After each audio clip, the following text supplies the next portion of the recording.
The abortion issue has been complicated by many irrelevant statements and arguments by individuals on both sides of the debate. Those of you who are on the pro-choice side have done more harm than good to your movement with some of your irrational rhetoric. Many of you have tried to make the abortion issue a feminist issue. You've cluttered the argument by trying to lump the abortion issue into the ERA and the affirmative action debates. By doing so, you've alienated many of our more rational citizens who agree with you on the freedom of choice and abortion.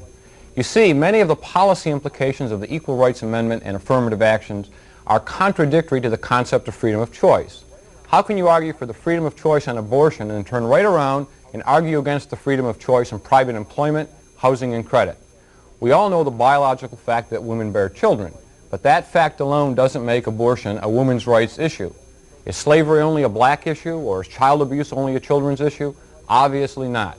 The abortion issue is a human rights issue and is totally independent of your position on other feminist areas. Another complication you've introduced is the attempt to tie the abortion issue to the redistribution of wealth debate. It's always intrigued me how those of you who argue for the freedom of choice in abortion contradict yourself and argue that your fellow citizens lose their freedom of choice when it comes to paying for someone else's abortion. There are people out there who believe that you do have the right to choose abortion, but that they also have the right to choose not to pay for it through their taxes. Of course, they also oppose being forced to pay for your vasectomies, your tonsillectomies, and your appendectomies.